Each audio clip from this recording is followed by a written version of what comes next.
93 FM. 93 Equinox Radio. Bonjour, s'il n'y avait pas quelques rares têtes qui disent régulièrement aux gens du 6 novembre que nous sommes aussi des humains avec une certaine dignité, ces gens nous obligeraient tous à pleurer chaque fois que le président perd un de ses proches. Ça veut dire que c'est lui qui ne pleure pas lorsque le président est en deuil. On le coffre immédiatement, on l'amène au CED. Parce que jusque-là, nous ne comprenons pas souvent certaines attitudes. Même les enfants du président ne sauraient se comporter de la sorte.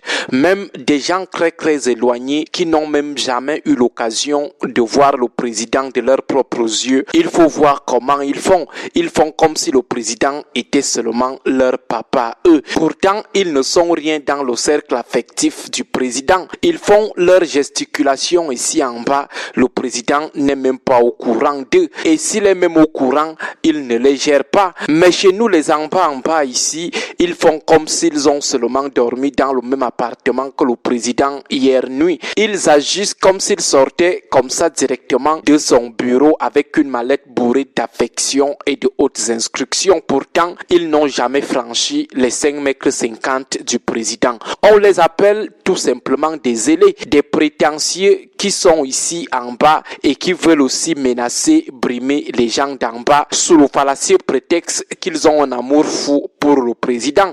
Ils l'aiment plus que lui-même.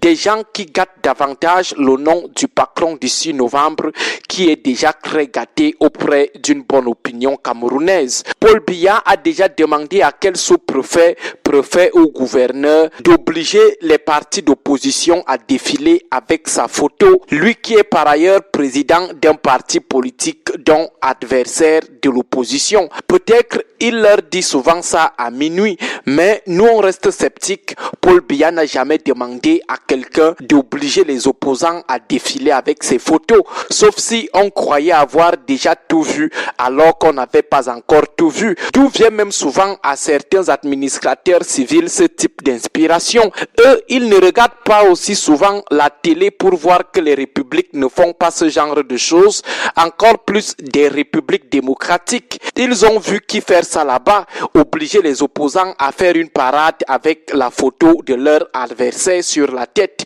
Où on est en république, où on est en paysannerie, où on est en république, où on est dans un royaume, où on est dans une république, où on est dans une chefferie, un sultanat ou un lamida. Que ces gens nous disent. Peut-être ils se disent comme eux, ils sont prêts à tout, prêts à prier au nom du président, comme eux, ils sont prêts à régner leurs enfants, leurs propres parents, juste pour faire plaisir au président. C'est tout le monde qui est aussi comme ça. Non, l'aplavancrisme ne se transmet pas, l'autodéshumanisation ne se transmet pas. Si pour eux, le président est un surhomme, un dieu, ce n'est pas le cas chez tout le monde. Ils ont déjà vu les sous-préfets, les préfets, les gouverneurs de quelle république faire ce qu'ils sont en train de faire là. Eux, ils ne regardent pas aussi la télé pour voir que c'est laid à entendre. Demander aux opposants de porter la photo de leur principal adversaire le jour du défilé. Il reste seulement qu'ils exigent aux évêques et aux imams d'accrocher désormais les photos du président dans leurs églises et mosquées. Avec ce type d'attitude, comment ne pas faire dire à certains que le président camerounais est un empereur ou un roi? Ils nous diront que le Cameroun reste le Cameroun, que l'Afrique reste l'Afrique avec ses us et coutumes, mais qu'ils constitutionnalisent alors simplement le statut chefal du président, que tout le monde sache désormais que les textes disent que le président est un roi, un chef, un empereur, un impérateur ou une sainteté. Là, on ne nous vendra plus le titre de président alors qu'au fond, il s'agit d'autre chose, de très tropicalisé. Vraiment, si ces gens ne savent plus comment faire les atalakou pour plaire au président, à son entourage et espérer une promotion, qu'ils laissent tomber, qu'ils arrêtent de rendre davantage leur champion impopulaire.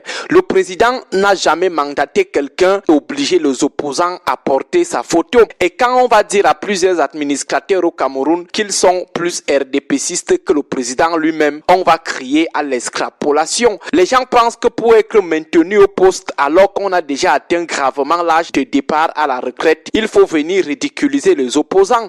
Or, les vrais gens qui bénéficient des vraies choses ne baignent jamais dans ce type de boue pour démontrer au président qu'ils peuvent mourir pour lui ou alors qu'ils ne peuvent pas vivre sans lui. En tout cas, restons focus sur les urgences de l'heure. Inscrivons-nous d'abord. Bonne journée à vous tous. 93 FM.